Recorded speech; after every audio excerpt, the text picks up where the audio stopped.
कि रेजोनेंस के बारे में भी काफ़ी सारी अफवाहें हैं मार्केट में। बोलते हैं कि रेजोनेंस बंद हो गया, बर्बाद हो गया। रेजोनेंस में फैकल्टी नहीं है, टॉप फैकल्टीज है वो रिलायबल में चली गई। हम सिर्फ संस्कारों की बात नहीं करते, हम संस्कारों को इम्प्लीमेंट करते हैं सर, है ना। बहुत से संस्थान हैं जो सिर्फ संस्कारों की बात करके छोड़ देते हैं, फिर फैकल्टी पोचिंग की करते हैं। रेजोनेंस में तो रेजोनेंस के भरोसे बिल्कुल स्टूडेंट आता है और पेरेंट्स भी सिर्फ यही सोचकर हम लोगों को गार्जियन समझकर छोड़ के जाते हैं। तो एज अ गार्जियन हम लोग जब तक बच्चा रेजोनेंस में रहता है, इवन रेजोनेंस के बाद भी हम लोग उनको पूरा सपोर्ट करते हैं। इन्फॉर्मेशन ले सकते हो एडमिशन से रिलेटेड, जैसे कुछ पेरेंट्स वगैरह भी बैठे हुए हैं यहाँ। जैसे अम्ब्रेला है, एक ये हुडी मिलेगी आपको, ठीक है। इसके बाद एक टी शर्ट मिलेगी रेजोनेंस की, ये रेजोनेंस का बैग मिलेगा। ये माँ बाप को भी सवाल पूछना चाहिए। अगर आप जागरूक पेरेंट हैं तो आपको सवाल पूछना चाहिए इस इंस्टीट्यूट से कि मेरा बच्चा 3 साल से या 4 साल से आपके यहाँ नीट की तैयारी कर रहा है, लेकिन उसके 300 नंबर भी नहीं आ रहे, तो आप कर क्या रहे हैं बच्चे के साथ। जय हिंद दोस्तों, मैं हूं अखिलेश दीक्षित, कोटा राजस्थान से। दोस्तों आज मैं आया हूं रेजोनेंस में और हमारे साथ है नीलेश गुप्ता सर। तो सर से मैं कुछ बात करने वाला हूं रेजोनेंस को लेकर। तो सबसे पहले तो सर आपको बहुत बहुत शुभकामनाएं, आज आपका जन्मदिन है, इसके मौके पर आपको बहुत बहुत शुभकामनाएं। और सर अब मैं जानना चाहता हूँ रेजोनेंस के बारे में, कि रेजोनेंस के बारे में भी काफ़ी सारी अफवाहें हैं मार्केट में। बोलते हैं कि रेजोनेंस बंद हो गया, बर्बाद हो गया, कुछ ऐसी अफवाहें हैं मार्केट में। तो इसके बारे में आप क्या कहना चाहते हैं सर? देखिए अखिलेश जी, आपने रेजोनेंस में आए हैं, आपने पूरी बिल्डिंग का टूर किया है। जी सर। और आप देख रहे हैं कि क्लासरूम में कैसे बच्चे पढ़ रहे हैं, कैसे स्टाफ काम कर रहे हैं। इनफैक्ट आप जिस स्टूडियो में मेरा इंटरव्यू ले रहे हैं उस स्टूडियो में भी आप देख लीजिए क्या सेटअप है, कितनी मैन पावर काम कर रही है, कितना हाईली मोटिवेट होकर काम कर रही है। तो ये कहीं से भी जो सुनने को आ रहा है, मुझे लगता है कि ये बिल्कुल अफवाह है, ठीक है, जो कुछ लोगों के द्वारा एक प्रायोजिक तरीके से हमारे खिलाफ चलाई जा रही है। और पेरेंट्स को जिसको भी डाउट है वो रेजोनेंस में आके विजिट करें, यहाँ पर टीचर से इंटरेक्ट करें, जो बच्चे पढ़ रहे हैं उनसे बात करें, तो अपने आप समझ में आ जाएगा कि ऐसी कोई बात नहीं सर, रेजोनेंस पूरी अपनी एनर्जी से काम कर रहा है। सर मोस्टली एक क्वेश्चन मेरे से पेरेंट्स पूछते हैं फ़ोन करके कि रेजोनेंस के बारे में, जैसे उनसे वो जानना चाहते हैं। वो यही बोलते हैं कि रेजोनेंस में फैकल्टी नहीं है। जैसे कि अभी इंसिडेंट हुआ था कि रिलायबल में जो सारी फैकल्टी वो रिलायबल में चली गई। तो इसके बारे में क्या है कि रेजोनेंस में फैकल्टी नहीं है, टॉप फैकल्टीज है वो रिलायबल में चली गई। तो इसके बारे में क्या बोलना चाहते हैं आप? देखिए रेजोनेंस की कुछ फैकल्टीज जरूर दूसरे संस्थान में गई है, मैं नाम नहीं लूँगा, ठीक है। और लेकिन आप अगर रेजोनेंस की एक मेथोडोलॉजी को देखेंगे, इतने सालों से आप रेजोनेंस के आप कोटा में रहते हैं, तो रेजोनेंस की मेथोडोलॉजी, रेजोनेंस एक ट्रेनिंग के लिए, फैकल्टी डेवलपमेंट के लिए माना जाता है जी। हमने आज तक हमारा जो सिद्धांत रहे, और ये सिद्धांत हम सिर्फ संस्कारों की बात नहीं करते, हम संस्कारों को इम्प्लीमेंट करते हैं सर, है ना। बहुत से संस्थान हैं जो सिर्फ संस्कारों की बात करके छोड़ देते हैं, फिर फैकल्टी पोचिंग की करते हैं। लेकिन हमारे साथ क्या होता है सर, हम टीचर्स को डेवलप करते हैं।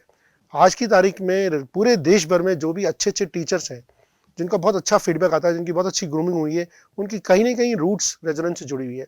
तो हाँ, टीचर गए हैं छोड़ के, लेकिन रेजोनेंस एक सिस्टम का नाम है, सिर्फ कुछ टीचर से मिलकर बना नहीं होता। हमारे पास वर्मा सर की गाइडेंस में, वर्मा सर की लीडरशिप में एक बहुत ज़बरदस्त ट्रेनिंग प्रोग्राम, हमारे रेजोनेंस के जो एकेडमिक हेड हैं Surya Pratap Raghuvanshi sir, SPR sir, जो बहुत नोटेड एकेडमिशियन है, एक बहुत अच्छा एक ट्रेनिंग प्रोग्राम हमारा डेवलप रहता है। उस ट्रेनिंग प्रोग्राम में टीचर्स नए आते हैं, बहुत एनर्जेटिक टीचर आते हैं, वो सीखते हैं, वो डिलीवर करते हैं, बच्चों के साथ इंटरेक्ट करते हैं, और इतने हजारों बच्चों के साथ इंटरेक्ट करते करते, अच्छे बच्चों के साथ इंटरेक्ट करते, टीचर में स्वाभाविक एक निखार आता है, ताकि वो कहीं पर भी, हमारे कुछ टीचर चले भी गए, लेकिन नए टीचर्स आएंगे, नई एनर्जी के साथ लोग आएंगे, जुड़े हैं, और वो सिस्टम के साथ ट्रेन हो रहे हैं। तो ऐसा होता रहेगा, मुझे लगता है ऐसा हुआ है, ऐसा होता भी रहेगा। लेकिन पेरेंट्स को किसी भी चीज़ में डरने की जरूरत नहीं, बिकॉज ये एक सिस्टम जो है ना, आप किसी पर्टिकुलर टीचर के लिए रेजोनेंस नहीं आ रहे हैं, आप एक सिस्टम के लिए आ रहे हैं, और सिस्टम एक मिनिमम एकेडमिक स्टैंडर्ड सेट करके रखता है। उससे कम में हम उतरा एक बार स्टैंडर्ड सेट हो गया, वो वहाँ पर डिलीवर होता रहेगा क्लासरूम में। जी सर। सर ये भी जानना चाहता हूँ कि रेजोनेंस, जैसे कि अभी जेई के लिए तो सबसे बेहतरीन कोचिंग है ही सही। अभी आपने नीट डिवीजन ज्वाइन किया है सर। बिल्कुल। तो नीट को लेकर, आपको नीट डिवीजन को लेकर आपके क्या प्लान से आगे, क्या आप करने वाले हैं रेजोनेंस में? देखिए नीट डिवीजन नीट का बहुत सारा बच्चा अपन समझते हैं कोटा में आता है। जी बिल्कुल। ठीक है, और अभी वहाँ पर उनकी चॉइसेस बड़ी लिमिटेड होती है, और हम सब जानते हैं कि जो रैंकिंग्स दिखाई जाती है, बड़ी जो नंबर दिखाए जाते हैं, वो बहुत सेलेक्टेड बच्चों के, जबकि बच्चा बहुत पढ़ रहा है। मेरी एक जानकारी ये बोलती है कि 50% जो बच्चा नीट में 300 नंबर भी स्कोर नहीं कर पा रहा। तो आप देख सकते हैं नीट का बच्चा कोई यहाँ पर सही गाइडेंस नहीं मिल रही कोटा में। इस बार भी आप रिजल्ट देखते हैं कि कोटा के टॉप बच्चों में, जो नीट के टॉप बच्चों में कोटा के नंबर्स अच्छे नहीं है। तो कहीं ना कहीं मुझे लगता है कि सब्जेक्ट को लेकर पढ़ाई की मेथोडोलॉजी लेकर, बिकॉज 200-300 बच्चों का जो बैच चल रहा है वहाँ पर जो बच्चे की पर्सनल ग्रूमिंग होनी चाहिए वो नहीं हो रही है। तो हम नीट को लेकर बहुत सारी जो नई चीज़ें कर रहे हैं, मैं उसके बारे में बात करना चाहूँगा। एक फिजिक्स नीट में एक बहुत इंपॉर्टेंट चीज़ है, और जो बायो बैकग्राउंड के बच्चे आते हैं, जो बायोलॉजी के लेके आते हैं, उनकी एक फिजिक्स में हम जानते हैं कि मैथमेटिक्स का बहुत ज़्यादा यूज़ होता है ना। बिना मैथमेटिक्स का फिजिक्स नहीं पढ़ सकते। तो इस फैक्टर हो गया, कैलकुलस हो गया, अलजेब्रा हो गया, कोऑर्डिनेट ज्योमेट्री हो गया, ट्रिग्नोमेट्री हो गया, इसके बिना फिजिक्स की कल्पना करना ही मुश्किल है। और मैं ऐसे इतने बच्चों से इंटरेक्ट किया है, दूसरे संस्थानों के जो रिपीटर के बच्चे, और उनकी मैथमेटिक्स बहुत कमज़ोर होती है, उस पर ध्यान ही नहीं दिया जाता। उनको मैथमेटिक्स 10 दिन में करा दी जाती है, बेसिक मैथमेटिक्स, और इसलिए उनको फिजिक्स में नंबर नहीं आते, फिजिक्स रटते हैं वो। और फिजिक्स में जब तक आपको कंसेप्चुअल क्लैरिटी नहीं होगी, फिजिक्स में आप अच्छा नंबर नहीं स्कोर करेंगे, तब तक आप नीट में अच्छी रैंकिंग नहीं ला सकते। तो हमारा जो पूरा फोकस होगा कि हम जो हमारे जो सब्जेक्ट्स हैं, केमिस्ट्री, बायोलॉजी है, उसको जैसे चल रहा है वैसे चलाए, लेकिन एक फिजिक्स में बच्चों का एक बेसिक मैथमेटिक्स उसको अच्छी तरह से कवर कराते हुए चले, क्योंकि बच्चे का सिलेक्शन होना ही नहीं होना काफ़ी कुछ फिजिक्स पर डिपेंड करता है। दूसरी चीज़ें, कुछ हमने जो कॉन्सेप्ट नए लॉन्च किए, अब देखिए एक डिस्ट्रैक्शन का ज़माना बहुत चल रहा है इस समय। मोबाइल बच्चों के पास है, तो मोबाइल में बच्चा थोड़ी देर पढ़ता है, फिर उसका पढ़ रहा है घर पे, फिर उसका मोबाइल पे ध्यान चला जाता है, और मोबाइल पे ध्यान जाने के बाद उसकी पढ़ाई चौपट हो जाती है। चाहे वो नीट की तरह पढ़ाई हो, चाहे वो IIT की पढ़ाई हो, चाहे वो 8th 9th 10th की पढ़ाई हो, बच्चा एक मोबाइल से डिस्ट्रैक्शन से फ्री रहना चाहिए। तो हमने एक स्वाध्याय करके एक कॉन्सेप्ट चलाया है, जिसमें बच्चा हमारे कैंपस में आएगा, 2 स्लॉट में, सुबह 8 से 2 आएगा, दिन में 2 से 8 आएगा, और यहाँ पर उसकी एक वेल गाइडेड स्टडीज होगी। बच्चा किसी भी कोचिंग का हो, ठीक है, यह एक इनिशिएटिव हमने लिया है, क्योंकि हम देख रहे हैं बहुत से बच्चे जो 3-3 साल नीट की तैयारी कर रहे हैं, 4-4 साल नीट की तैयारी कर रहे हैं, लेकिन फिर भी 400 नंबर भी नहीं आ रहे उसके। तो 4 साल इंस्टीट्यूट में कर क्या रहा है? ये माँ बाप को भी सवाल पूछना चाहिए। अगर आप जागरूक पेरेंट हैं तो आपको सवाल पूछना चाहिए इस इंस्टीट्यूट से कि मेरा बच्चा 3 साल से या 4 साल से आपके यहाँ नीट की तैयारी कर रहा है, लेकिन उसके 300 नंबर भी नहीं आ रहे, तो आप कर क्या रहे हैं बच्चे के साथ? तो ऐसे बच्चों के साथ हैंड होल्डिंग की बहुत जरूरत है, लेकिन वो भीड़ में नहीं हो सकती। 300 बच्चों की भीड़ में, 400 बच्चों की भीड़ में एक टीचर बच्चे का नाम तक नहीं जानता पूरे 3 साल में पढ़ने के बाद भी। हम एक बच्चों के पर्सनलाइज मेंटरिंग सिस्टम लेके आ रहे हैं, जिसमें बच्चा, आप कहीं भी कोचिंग ले रहे हैं, कोचिंग आपकी चॉइस है, आप हमारे कॉन्सेप्ट में आइए, बहुत मिनिमम से एक टोकन फीस पे हम ये काम कर रहे हैं, और उसमें आके आप आइए, हमारे साथ बैठिए। यहाँ पर टीचर रहेंगे जो आपको मॉनिटर करते रहेंगे, आपका एक होमवर्क प्लान बनेगा, और आप उस होमवर्क को बैठ के हमारे साथ में करिए। कोई डाउट आता है तो टीचर आपके साथ अवेलेबल है। तो एक डिसिप्लिन एनवायरनमेंट में बच्चे की ग्रूमिंग यहाँ पर होगी। तो ये एक स्वाध्याय नाम से हमने एक कॉन्सेप्ट अभी नीट डिवीजन में लॉन्च किया है। जी सर, अभी मैंने देखा, मैंने कैंपस टूर किया, तो एनर्जी तो काफी ज्यादा है यहाँ पर, ठीक है, वापस से माहौल बहुत ज्यादा अच्छे से क्रिएट हो गया है। तो मैं सोच रहा हूँ कि आने वाले टाइम पर जो आपका एकेडमिक प्लान है वो सभी स्टूडेंट्स के लिए कैसा है, कैसे रनिंग होने वाला है, क्या सिस्टम चलने वाला है आगे चलकर रेजोनेंस? देखिए, रेजोनेंस की बहुत सारी डिविजन्स है ना। मेन जो जेई मेन और जेई एडवांस डिवीजन है, जिसमें मेन्स और एडवांस की कोर्सेज ऑफर करते हैं। अभी शॉर्ट टर्म भी हमारे कोर्सेज ऑफर कर रहे हैं। जेई मेन के लिए भी हमने एक कोर्स ऑफर किया हुआ है। बाकी जो लॉन्ग टर्म कोर्सेज होते हैं, चाहे वो 11th क्लास के लिए, चाहे 12th क्लास के लिए, चाहे रिपीटर के लिए, वो हमारे ऑफर हो रहे हैं। मेडिकल डिवीजन में भी आप देखेंगे कि अभी बहुत सारे नए नए कोर्सेज ऑफर हो रहे हैं। नई एनर्जी के साथ हम काम करेंगे, कुछ और हमारे साथ लोग जुड़ने वाले हैं, ठीक है। एक हमारा जूनियर डिवीजन जिसको हम बोलते हैं PCCB डिवीजन, उसको भी मैं ही हेड कर रहा हूँ, ठीक है, उसका मेंटर भी मैं ही हूँ। तो उसमें भी आप, इनफैक्ट कोटा में जो जूनियर डिवीजन की शुरुआत हुई थी वो रेजोनेंस में ही हुई थी। बाकी सब डिवीजन ने उसको, बाकी सब जो कोचिंग्स हैं उन्होंने उनकी मेथोडोलॉजी को कॉपी किया, कुछ ने टीचर्स तोड़े, इस तरह से उन्होंने अपना इंस्टीट्यूट चलाया। लेकिन जो ओरिजिनल शुरुआत हुई थी, कॉन्सेप्ट की जो शुरुआत हुई थी, वो हुई यहीं से थी, जिसको अपन बोलते हैं प्री फाउंडेशन डिवीजन की शुरुआत यहीं से हुई थी। और मैं बहुत सर का आभारी रहूँगा कि सर ने मेरे को 2007 में वो दायित्व दिया था, तो मुझे वापस वो एक दायित्व मिला है। तो हमें, हम रेजोनेंस में प्री मेडिकल हो, जेई हो, जूनियर डिवीजन हो, इनफैक्ट हमारे पास एक सीनियर PHPD डिवीजन भी चलता है, जहाँ पर हम 11th 12th के NCERT कोर्सेज की बात करते हैं। तो ये एक अकेला ऐसा इंस्टीट्यूट है जो सिर्फ 11th 12th NCERT पे भी एक ऑर्गेनाइज वे में कोचिंग करवाता है। मैक्स डिवीजन है जिसमें बैंकिंग PO की बात करते हैं हम, कॉम्पिटिशन डिवीजन है। एक हमारे पास हमारे खुद का डिस्टेंस लर्निंग प्रोग्राम डिवीजन है। अगर बच्चा किसी वजह से हमारे से जुड़ नहीं पाता है तो हमारे कोर्स लेके भी वो तैयारी कर सकता है। ऑनलाइन डिवीजन है हमारा।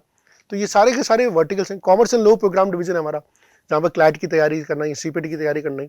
तो आप रेजोनेंस इस समय भी कोटा के सारे इंस्टीट्यूट में सबसे ज़्यादा प्रोडक्ट ऑफर कर रहा है। जी सर, मैं लास्ट में आपसे ये जानना चाहूँगा कि अभी काफ़ी सारे पेरेंट्स हैं जो रेजोनेंस में एडमिशन दिलाने से डरते हैं, यानी कि पता नहीं क्या रहेगा क्या नहीं रहेगा। तो आप उनसे क्या कमिटमेंट करना चाहते हैं स्टूडेंट से या पेरेंट्स से कि रेजोनेंस के लिए एक कमिटमेंट जो भी आप करना चाहते हैं वो आप हमें बता सकते हैं? देखिए, रेजोनेंस को लेकर हमने पास्ट में भी जो भी कमिटमेंट पेरेंट्स से किए हैं एकेडमिक डिलीवरी को लेकर, वो कभी हमारे फेल नहीं होने दिए हमने।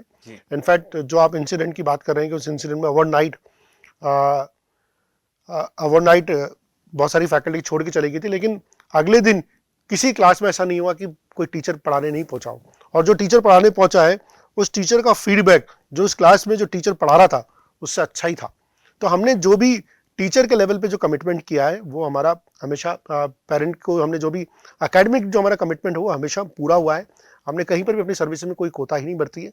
हाँ, ये जरूर है कि हमारे पास फैकल्टी को तोड़ने का बजट नहीं होता है जो बाकी इंस्टीट्यूट्स के पास होता है। तो हमारे पास फैकल्टी को तोड़ने का बजट नहीं होता, हम फैकल्टी को अपने पास अपने मैनेज करके चलते हैं। तो as far as commitment is concern कि ना हम पूरा कमिटेड है बच्चों को अपनी सर्विसेज देने में। Thank you so much sir हमसे बात करने के लिए। Welcome sir. तो दोस्तों अब मैं सबसे पहले आपको रेजोनेंस का टूर करवाता हूँ। पूरा रेजोनेंस के बारे में आपको बताता हूँ कि कैसा सिस्टम है, यहाँ पर क्या होने वाला है, किस तरीके से क्लासेस वगैरह चल रही है, कितने स्टूडेंट्स वगैरह भी है और बहुत सारी चीज़ें मैं आपको आगे चलकर दिखाने वाला हूँ। तो एंट्री मैंने मेन गेट से ली है, मैं सामने से दिखाता हूँ आपको। ये पूरा का पूरा रेजोनेंस कैंपस है, ठीक है।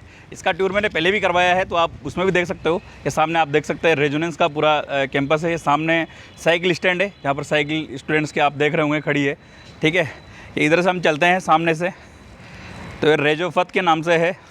इसमें लिखा हुआ है नीट के 16,000 प्लस स्टूडेंट्स यहाँ से निकल गए हैं। ये कल्पित बीरबल वगैरह का फ़ोटो वगैरह लगा हुआ है, ठीक है। तो इस तरीके से ओवरऑल बाहर के साइड से है। मैं अंदर चल के आपको सारी चीज़ें दिखाता हूँ बाकी की। यहाँ से अंदर एंटर करते हैं तो ये रिसेप्शन एरिया है इनका, वेलकम डेस्क। तो यहाँ पर काफ़ी सारे स्टूडेंट्स वगैरह बैठे हैं शायद इंक्वायरी वगैरह के लिए। यहाँ अगर आप एडमिशन से रिलेटेड जो भी इंक्वायरी है आपकी वो ले सकते हैं। यहाँ पर मैम वगैरह सब मिल जाएंगे आपको। मैम ये जान सकता हूँ मैं ये ब्रोशर वगैरह क्या है? सर ये इन्फॉर्मेशन लिफलेट होता है जिसमें अच्छा, इन्फॉर्मेशन ये बुकलेट है तो इसमें रेजोनेंस के बारे में सारी इन्फॉर्मेशन है, ठीक है। इन्फॉर्मेशन एंड कोर्सेज वगैरह कोर्सेज वगैरह की सारी डिटेल्स वगैरह इसमें होती है, ये आप देख सकते हो पूरा। इसके बाद ये इनका ब्रोशर है, ठीक है।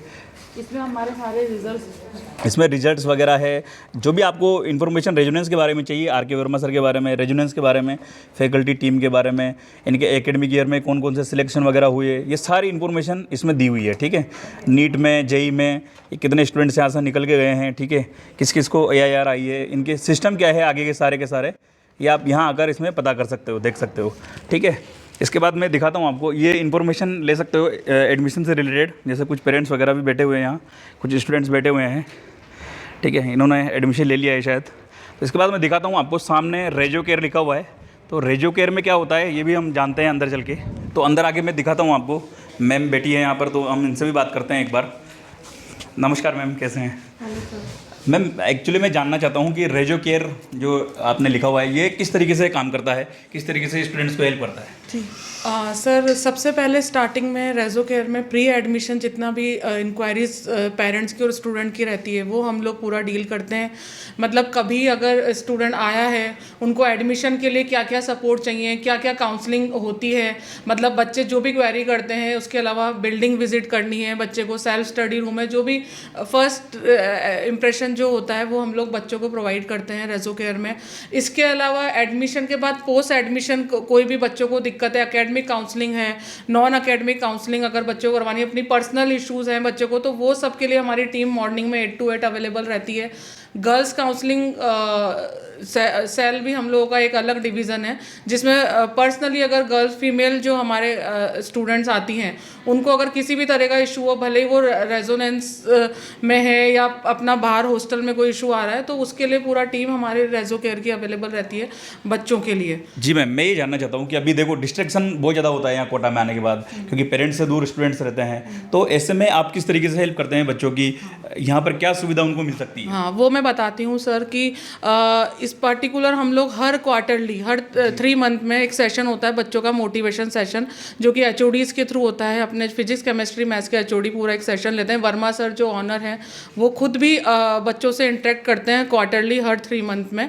इसके अलावा अगर हमारी एक पर्टिकुलर डॉक्टर्स की टीम भी है, साइकोलॉजिकल काउंसलर अवेलेबल हैं। कभी भी कोई भी स्टूडेंट को इशू आता है, कई बार बच्चे होते हैं स्टूडेंट कई बार डीमोटिवेट हो जाते हैं, तो उनके लिए भी सर वो टीम अवेलेबल है, मेडिकल टीम अवेलेबल है सर अपने रेजो केयर में। कोई डॉक्टर की नीड होती है तो वो टीम भी हमारे पास अवेलेबल रहती है बच्चों के लिए। ये मैं जानना चाहता हूँ कि जैसे अभी करियर काउंसलिंग को लेकर बहुत सारे स्टूडेंट्स को प्रॉब्लम होती है, तो क्या वो अवेलेबल होती है आपके यहाँ पर? बिल्कुल सर, वो भी अवेलेबल है। जब स्टूडेंट एडमिशन लेता है तो वो बिल्कुल रेजोनेंस के भरोसे, अगर आए हैं रेजोनेंस में तो रेजोनेंस के भरोसे बिल्कुल स्टूडेंट आता है। और पेरेंट्स भी सिर्फ यही सोचकर हम लोगों को गार्जियन समझकर छोड़ के जाते हैं। तो एज अ गार्जियन हम लोग, जब तक बच्चा रेजोनेंस में रहता है, इवन रेजोनेंस के बाद भी हम लोग उनको पूरा सपोर्ट करते हैं। करियर काउंसलिंग है, कौन कौन से कॉलेजेस के लिए उनको अप्लाई करना है, अगर उन्होंने कॉलेजेस के एग्ज़ाम दिए हैं तो कितना उनके मार्क्स आए, उस मार्क्स के बेस पे कौन सा कॉलेज, कौन सी ब्रांच चूज़ करनी है, ये पूरा डिटेल सर हम लोगों के पास रहता है। हम लोग बच्चों को प्रोवाइड करते हैं। प्लस एग्ज़ाम के फॉर्म अगर किसी को बच्चों को भरना है तो वो पूरा सपोर्ट हम लोग प्रोवाइड करते हैं बच्चों को। Thank you so much ma'am हमसे बात करने के लिए। तो इसके बाद हम चलते हैं यहाँ पर स्टूडेंट जोन में, जहाँ पर आप अपनी क्वेरीज वगैरह सोल्व कर सकते हैं। और सारा प्रोसेस जहाँ पर स्टार्ट होता है वो वहीं पर ही होता है, स्टूडेंट जोन पे ही। ये यहाँ सामने मंदिर है, तो जो भी स्टूडेंट्स आते हैं तो पेरेंट्स वगैरह भी आप देख सकते हो। अभी यहाँ पर काफ़ी सारे स्टूडेंट्स भी है, पेरेंट्स भी है। पीछे की साइड में मैं दिखाऊँ आपको, ये यहाँ का ग्राउंड फ्लोर है, ठीक है। इसके बाद सामने हम चलते हैं स्टूडेंट्स जोन पे। ये यहाँ पर स्टडी रूम है, जो स्टूडेंट्स आकर स्टडी करना चाहें तो वो यहाँ आकर स्टडी कर सकते हैं। जैसा मैं अंदर चल के दिखाता हूँ, कुछ स्टूडेंट्स बैठे भी हैं यहाँ पर जो सेल्फ स्टडी के लिए यहाँ पर आते हैं। यहाँ अगर आप आराम से सेल्फ स्टडी कर सकते हैं। अगर कुछ डाउट्स वगैरह है तो सर भी अवेलेबल रहते हैं, तो आप डाउट्स वगैरह पूछ सकते हैं यहाँ पर आकर, ठीक है। ये बॉयज़ के लिए है, गर्ल्स के लिए सेपरेट एक अलग से होता है, गर्ल्स के लिए भी है। इस साइड में आप देख सकते हो ये कंप्यूटर लैब है। और जो स्टूडेंट्स के क्लासेस वगैरह छूट गई है या फिर ऑनलाइन CBT वगैरह एग्ज़ाम देना होता है तो यहाँ आकर वो एग्ज़ाम कंडक्ट करते हैं, अपना एग्ज़ाम अपना आराम से दे सकते हैं। और जो क्लासेस वगैरह भी छूट गई है, बैकलॉग वगैरह है, तो यहाँ पर आकर ऑनलाइन स्टडी कर सकते हैं स्टूडेंट्स आकर, ठीक है। ये सारी पूरी लैब है पीछे तक, ये आप देख सकते हो। यहाँ आकर अपना रजिस्ट्रेशन करवाना होता है सर के पास, ठीक है। जैसा कि स्टूडेंट्स आ रहे हैं अभी, तो भैया ये यहाँ पर स्टूडेंट जोन है, तो यहाँ पर काफ़ी सारी प्रॉब्लम्स आपकी एक ही जगह में सोल्व हो जाती है। ये जैसे कि अंदर चल के दिखाता हूँ मैं, ये लोन वगैरह का प्रोसेस भी है। अगर आप एक साथ में फ़ीस डिपॉजिट नहीं करवा सकते हैं तो लोन का प्रोसेस भी है। मैंने एक पहले वीडियो बना रखी है, उसमें आप देख सकते हो जाकर। ये सारे के सारे काउंटर्स है, फ़ीस डिपॉजिट वगैरह सारी चीज़ें यहाँ पर होती है, ठीक है। आपका आई कार्ड है, आपका बैग वगैरह है। जैसे भी अभी आपको यहाँ पर आने के बाद एक पैकेट मिलेगा, बैग है, T-शर्ट है, तो मैं चल कर दिखाता हूँ। ये सामने काउंटर है, यहाँ से मिलेगा आपको। जैसे अम्ब्रेला है, एक ये हुडी मिलेगी आपको, ठीक है। इसके बाद एक T-शर्ट मिलेगी रेजोनेंस की, ये रेजोनेंस का बैग मिलेगा, ठीक है। ये सारा का सारा यहाँ से मिलेगा आपको। इसके बाद ये फ़ी डिपॉजिट काउंटर है, यहाँ पर आकर अपनी फ़ीस वगैरह डिपॉजिट करवा सकते हो, ठीक है। ये सारा का सारा स्टूडेंट जोन है, जहाँ पर आप आकर अपनी जितनी भी परेशानी है वो सॉल्व हो जाएगी आपकी। ये इधर वेटिंग एरिया वगैरह है। तो ये सामने एक DLPD जोन है, ठीक है। यहाँ पर मैं आपको बताता हूँ, ये जो बुक्स वगैरह है, तो आपको अगर स्टडी मटेरियल चाहिए तो आपको ऑनलाइन आप मंगा सकते हो इनसे, ठीक है। जो ओरिजिनल स्टडी मटेरियल है रेजोनेंस का, वो आपको यहाँ से मिल जाएगा, ठीक है। ये यहाँ पर मैम वगैरह बैठे हैं, तो अगर आपको चाहिए तो DLPD रेजोनेंस करके आप इनसे जानकारी ले सकते हो, जहाँ पर आप स्टडी मटेरियल अपना जो ओरिजिनल होता है रेजोनेंस का, वो सारा स्टडी मटेरियल आपको यहाँ से मिल जाएगा। इसके बाद मैं आपको स्टूडियो टूर करवाता हूँ, जहाँ से आपकी ऑनलाइन क्लासेस वगैरह चलती है। तो ये आप देख सकते हो, ये स्टूडियो 1 है सामने, ये स्टूडियो 2 है, ठीक है। तो यहाँ पर से आपकी ऑनलाइन क्लासेस वगैरह चलती है, पूरा सेटअप आप देख सकते हो। बहुत सारे बच्चे बोलते भी है कि भैया किससे शूट वगैरह करते हैं ये ऑनलाइन क्लासेस वगैरह, तो ये इस तरीके से ऑनलाइन क्लासेस आपके यहाँ पे चलती है, ठीक है। दूसरा स्टूडियो भी ऐसा ही है, लगभग सेम ही। मैं आपको दिखा देता हूँ इधर से, ये स्टूडियो 3 है, तो ये भी लगभग वही है। यहाँ पर क्लासेस वगैरह चलती है, सर भी है यहाँ पर, ठीक है, जो ऑनलाइन कंडक्ट करवाते हैं। ये इस तरीके का स्टूडियो होता है, यहाँ पर टीचर्स वगैरह आपके स्टडी करवाते हैं, ठीक है। सामने आप अगर कमेंट वगैरह कुछ करते हैं तो सामने उसमें TV में दिखेगा स्क्रीन पे, ठीक है। ये कैमरे से रिकॉर्ड होता है। इधर ये सामने चेयर वगैरह लगी रहती है, अगर कोई फिजिकल रहना चाहता है, अटेंड करना चाहता है तो उसके लिए। तो यही लगभग स्टूडियो टूर है आपका। तो दोस्तों हमने आपको रेजोनेंस के बारे में सारी चीज़ें बताई है। जो आपके क्वेश्चन थे हमने डायरेक्टली सर से पूछे हैं, सर ने भी बहुत बेहतरीन तरीके से जवाब दिया है उनका, और हमने रियलिटी आके यहाँ पर चेक भी किया है, काफ़ी ज़्यादा इंप्रूवमेंट है। रेजोनेंस बहुत ज़बरदस्त तरीके से बाउंस बैक कर रहा है। आई होप कि आपको जितने भी आपके क्वेश्चन थे, जितने भी डाउट्स थे रेजोनेंस से रिलेटेड, वो सारे क्लियर हो गए होंगे, ठीक है। तो दोस्तों अब आपको जो भी आगे की वीडियोज़ चाहिए तो आप हमें सजेस्ट कर सकते हो कमेंट बॉक्स में जाकर। और हाँ, अगर आपको कोई इन्फॉर्मेशन हमसे चाहिए तो आप इस नंबर पर हमसे व्हाट्सअप या फ़ोन के जरिए कॉन्टैक्ट कर सकते हो, ठीक है दोस्तों। तो फिलहाल इस वीडियो में इतना ही, मिलते हैं अगले वीडियो में, तब तक के लिए जय हिंद।